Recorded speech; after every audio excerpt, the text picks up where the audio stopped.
Dan Mas Roy tidak mendahului Bang Refli juga.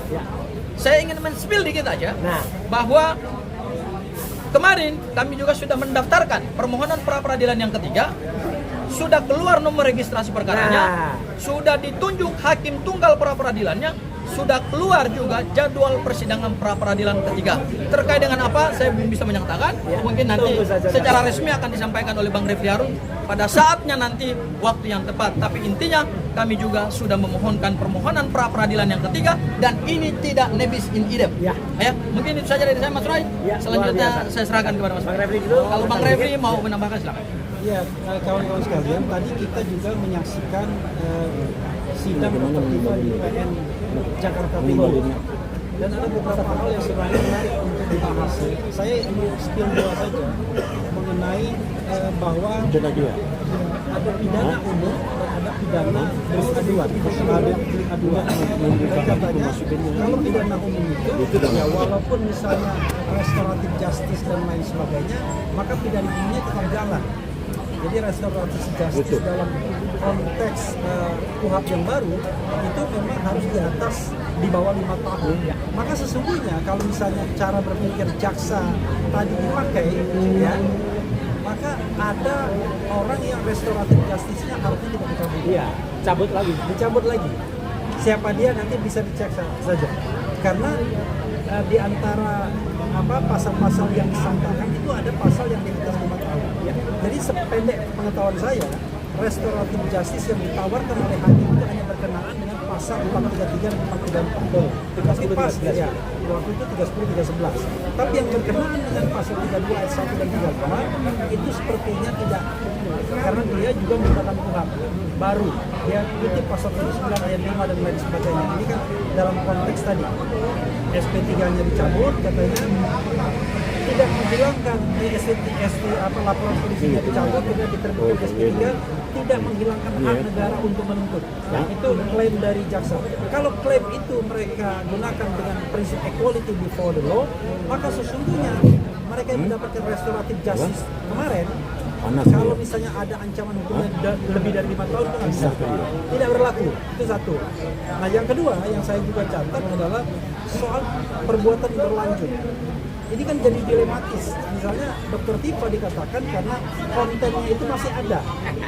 Kontennya masih ada dan kemudian masih berlanjut katanya. Masih bisa diakses orang.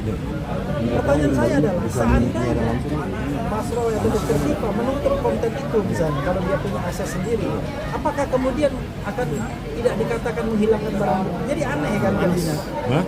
Ya kan? Jadi kalau begitu maju kena mundur kena dong. Nah sekarang ada satu spekulasi yang kita harus jaga sama-sama.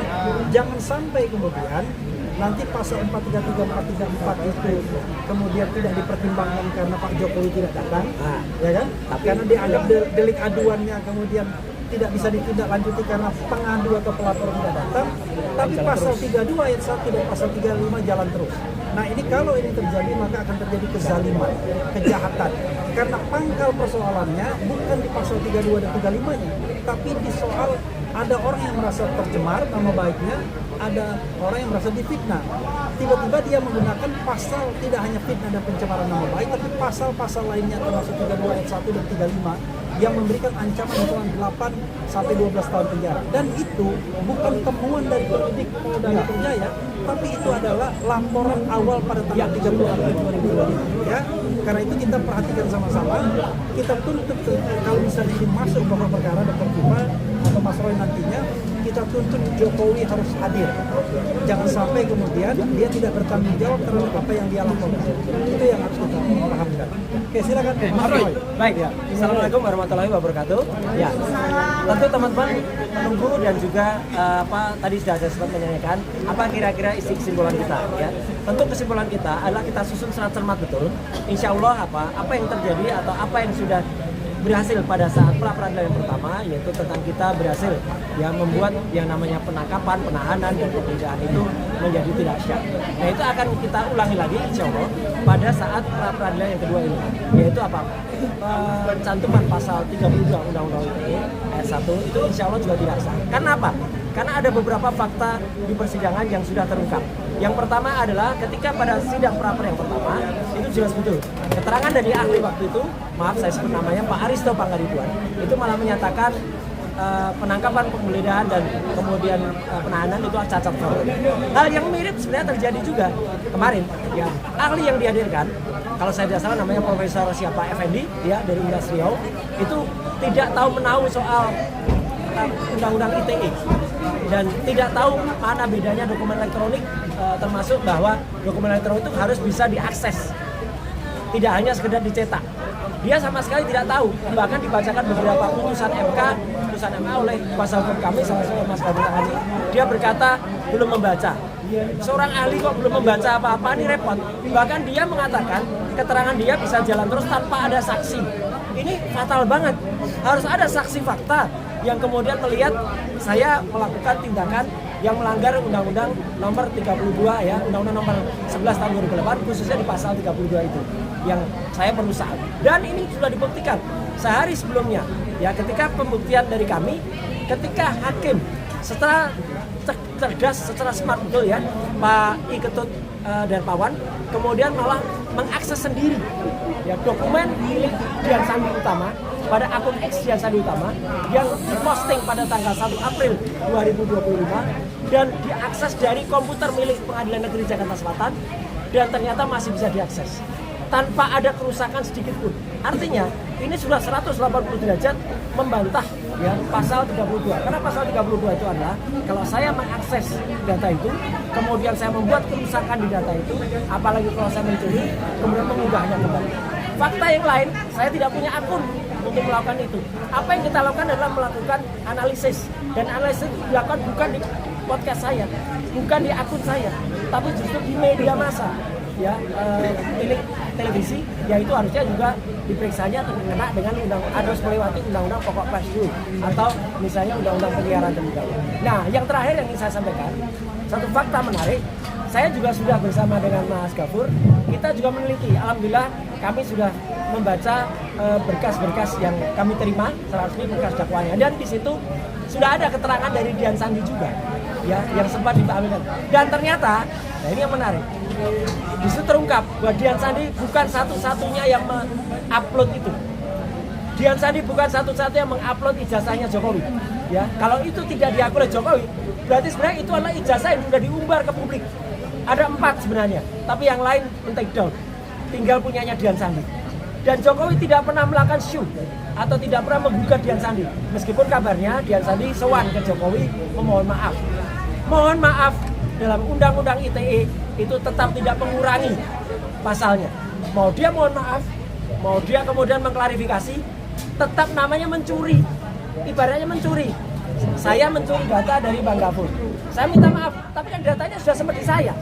Sudah sempat juga mungkin disebar ke orang. Sudah sempat ada banyak mendownload. Dan per hari ini, Dian Sandi itu di-download atau jadi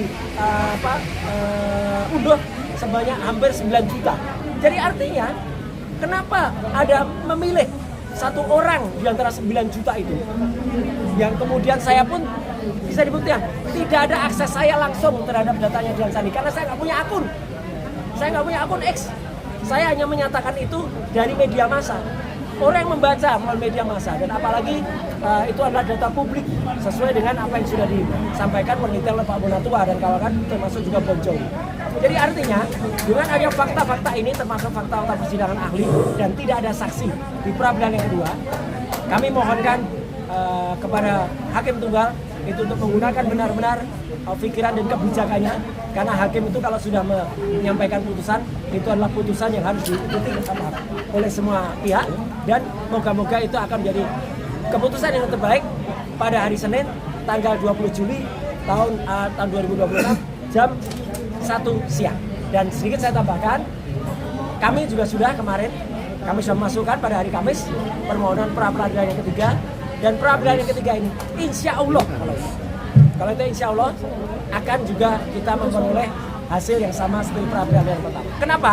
Saya nggak bisa bocorkan apa permintaan kita, tapi permintaan kita itu ada hubungannya dengan pra-peradilan yang pertama. Tentu teman-teman bisa melihat itu. Jadi moga-moga kasus ini segera bisa kita menangkan dengan baik dan tidak perlu ada pengganggu-pengganggu lagi ya, pengganggu yang kemudian merecokin sidang ini, termasuk seperti sidang pertama ada penyusup yang datang, kemudian tidak perlu lagi ada orang yang ikut. Sebenarnya yang melaporkan selain Pak Jokowi itu kan ada Lecumanan, ada Maret sama Sweker, dan ada juga Andi Kurniawan. Itu pun sudah tidak jalan lagi, sudah gugur. Jadi kalau sudah gugur, mereka nggak bisa lagi kemudian datang dan kemudian juga untuk mengaku-ngaku, oh saya kuasa hukum ini, kuasa hukum ini. Anggap saja kafilah berlalu. Nah, kafilah berlalu kalau kemarin kaosnya hitam, sekarang kaosnya putih, gitu aja. KP, ya gitu. KP, kafilah berlalu. Sekian, terima kasih.